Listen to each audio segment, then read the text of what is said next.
Hi, I'm Shannon Evans, and this is Tom Bigby Tales, and I'm going to share with you today exactly how I do my research for current um, exposés and things that I'm doing. So I've been working on this expose on Heritage Academy and the MAIS. So I'm going to show you just basically some of the things and how I go about doing the research.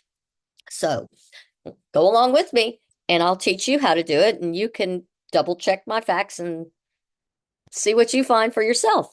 Because if you have a question, then you at least know how to start looking and finding the same kinds of questions I have based on the information that's available. So, first thing I'm going to do is I'm going to share my screen and I'm going to go to the Heritage Academy faculty screen. So, this is the faculty page. I went to the About Us and I dropped down to faculty and staff. And there's a lovely picture of everybody in the hall at the entryway of the school.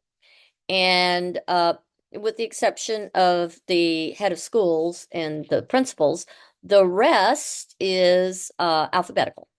So recently, I was exploring new teachers. I know some of the teachers. I know, for instance, that Mr. Dodson teaches at the W, and he teaches concurrent uh, dual credit programs, and he is a qualified teacher. I do know that. I know that Mrs. Friesen has been with the school. She's a Spanish and French teacher, and she teaches dual credit through the colleges. And Mr. Gates was a public school teacher before he retired, and then he went to school at Heritage teaching history, and he has a certificate. He has an existing certificate in secondary education. But I wanted to go to the new teachers. So I pulled up, um, my first one was Allie Bowler because it came first in the alphabet. So I wanted to look at her qualifications because I was told that her qualification for teaching was that she had worked in the career field of physics briefly, and she's quite young and quite pretty, and quite brilliant based on her education, but she doesn't have uh, a teaching certificate in the traditional path. She doesn't have a master's of arts in teaching. She doesn't have a teaching certificate from her work in her schoolwork. So she's going a non-traditional path to teaching, and Heritage did a little feature on her, and she said she wanted to try out teaching because she loved the idea of being a teacher. Great. We need new teachers in the industry, but we also need teachers who have experience. So when you pull up her bio, there's nothing there except it says what she teaches. So I wanted to know more. So I went into LinkedIn, and that was the first place I went to look, and I was very successful. I found her, found information on her. And as you can tell, her picture says she's open to work. Her name's Allie Bowler. She uses she, her pronouns. She has a master's of science in applied physics from Johns Hopkins University. She's located in Columbus. As you can see, she's kind of new to LinkedIn. She only has 9 connections. She's open to work as a physicist and math teacher roles. So I looked on down. I wanted to see what more about her. It shows that her work is in applied physics. Everything that I see is her husband's in the Air Force, and she likes the math field. She likes crocheting, playing ultimate frisbee, and being outdoors. But everything she's done has been in the physics applications field. So I go down here, and this is always your most current work, and then it goes to where it goes backwards essentially. So currently she's doing some part-time work as a business analyst for Credence Management. She was doing scheduling coordination for a year and 7 months. And then before that, she was a research physicist for a year and 8 months with the Air Force Research Lab. And before that, she was an intern. So it looks like they hired her um, to to continue working in the applications. where she was doing image analysis and pressing and testing explosives. Great work. This is awesome real world experience, but it's not a teaching background. So I don't see anything that has to do with teaching. So then I went to the two schools. I looked up the Masters of Engineering Physics and Applied Physics curriculum to see if there were any teaching courses within the curriculum. There were none. I went to the University of Florida, Bachelor of Arts in Physics, and to the program that she was in. And while they do have a Bachelor of Arts of Physics teaching, that is not where her degree is in. Hers is in a Bachelor of Arts of Physics, and it's about applications of theories and practices in the world of physics. So, like I said, she's great. She has a great pedigree in her education. What she doesn't have is the art and science of education, nor does she have a practicum. I don't see that she's taken the praxis in teaching or in her subject areas. So hopefully she's working toward that. But that tells me more about who she is and who Heritage hired. So she is on what's called a subject area certificate, her license, which means it's in usually in a STEM field.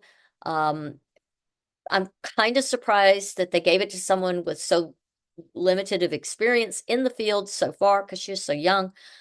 But anyways, I did my investigation. I did the same thing on every other new teacher at the school.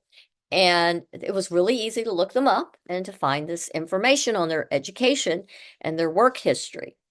Um, so that was the first piece I did.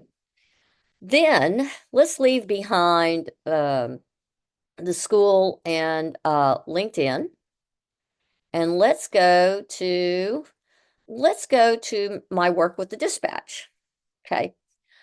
What I did with the dispatch was I put every teacher's name and in a search engine, and I put their full name as found in the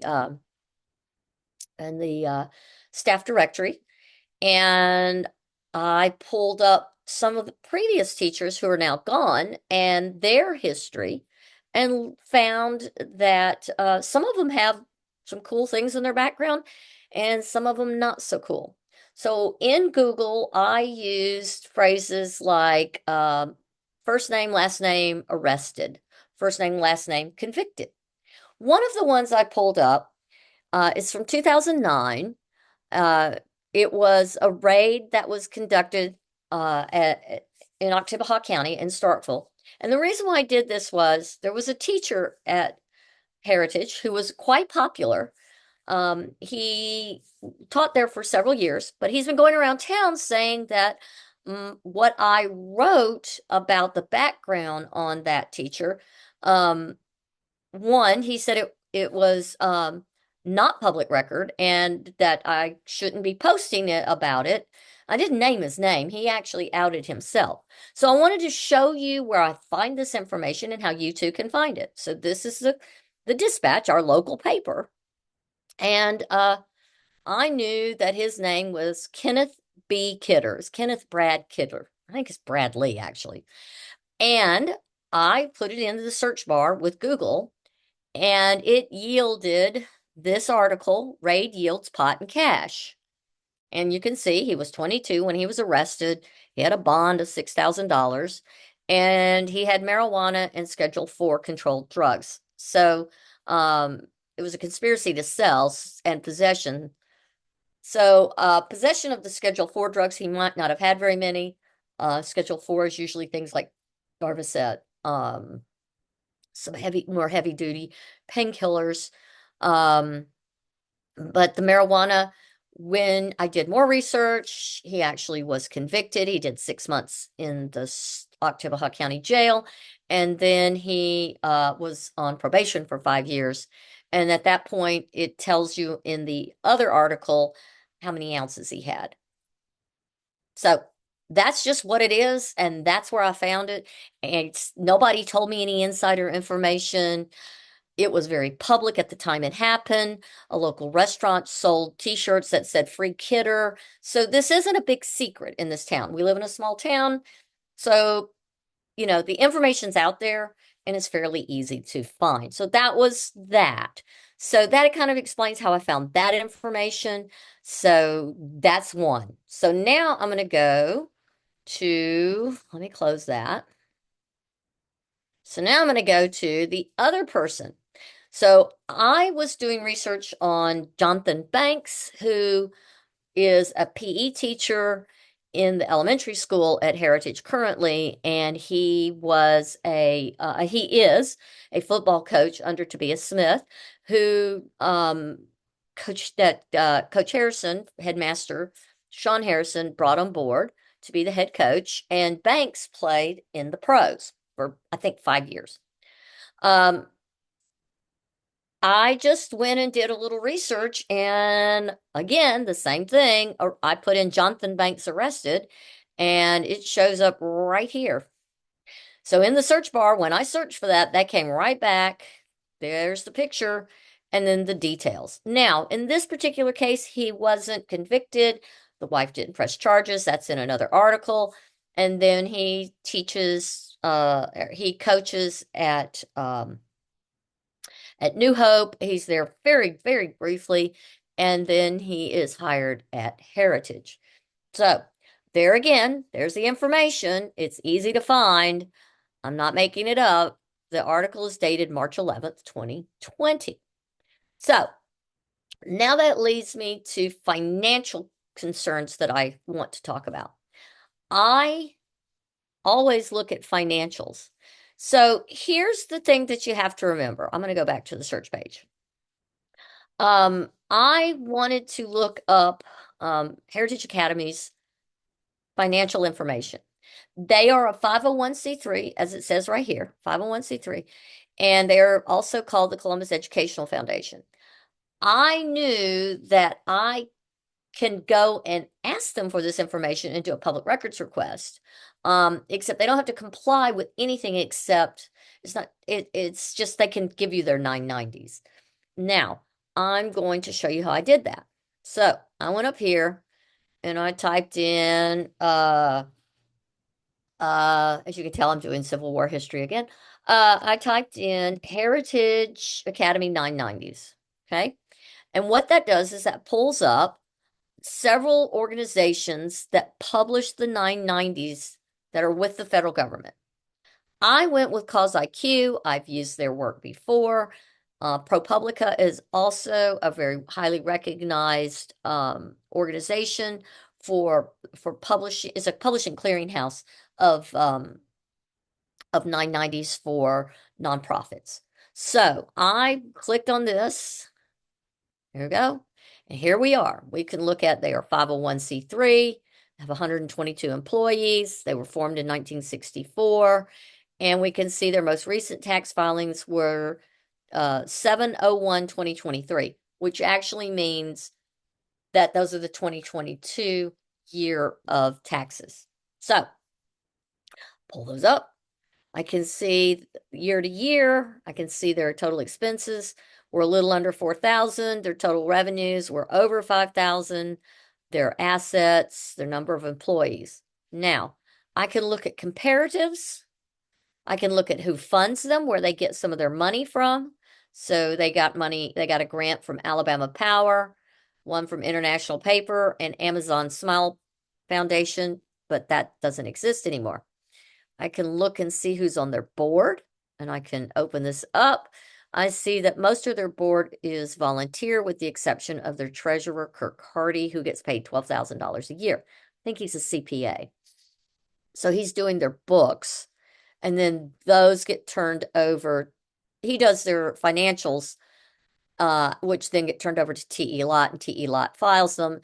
And I don't know who their auditor is, but that will be a next thing for me to go find out. Okay. Then I can look at the financials here. I can see that total grants and contributions. Well, the year before, they only got 382,000 in grants, and that year they got $1,646,061 in grants. That was a 330.9% increase in grants and contributions. Um, their program services, their investments, and their net income, and then their total revenues. They definitely had an increase in total revenues. So then I can look at the individual 990s. Now I can go back. This one will be 2019, 2020, blah, blah, blah. So let's pull this one up. Actually, 2018, 2019, 2020, 21, and 2022. And then there's some more. Now, I can either download this and look at it as a separate document, or I can look at it online. And so I will go through these and I can see that, here's what they pay in salaries. They pay 2,659,000. What their expenses were. We can see how much they collect in tuition. We can see what they spend in program services. So they spent $3,676,910 in program service revenue, and their contributions and grants were $1,646,000. We can go on down and we can see that the year before their net fund balance was $3,470,000, and in 2022 it was $5,293,661. Now I presume that the large grant they got of $1,244,000 was ARPA, but I don't know because it's not listed. It just says government grants. Now, what we don't know is what are the conditions of that grant? What are the parameters they have to abide by? We don't know what it gets spent on. We don't know how that's been, if it's been dispersed yet. We don't know anything more. We just know they have that money. That's it. But we know it's there. So I can go back through here. There's Hardy's payment that he has reportable compensation for his time. As you can see, none of the other board members do. They're all volunteer.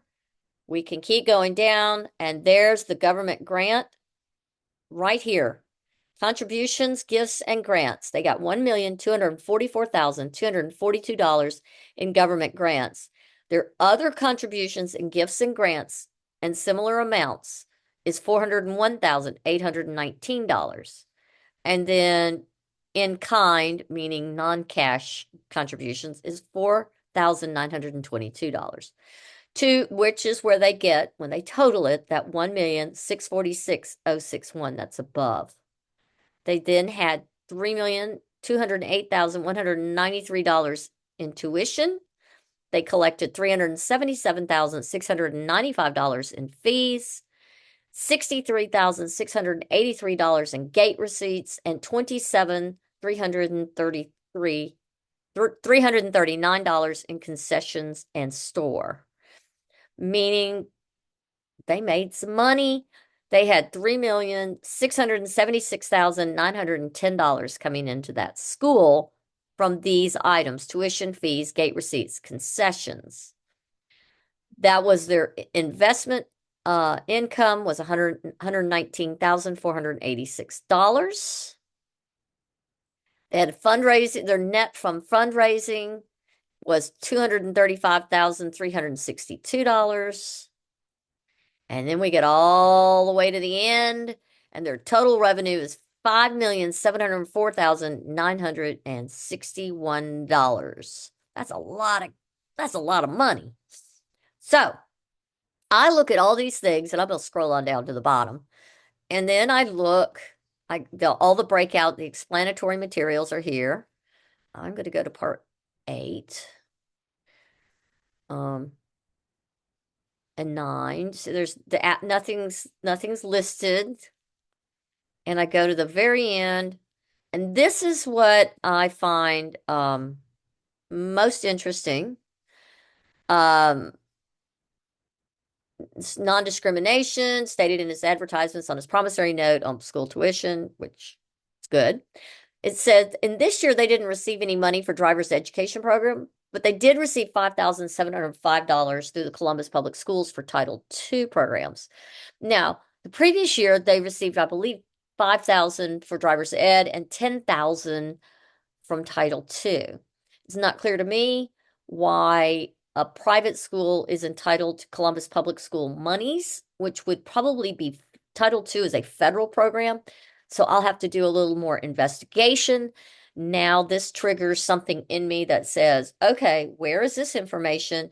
And does it matter?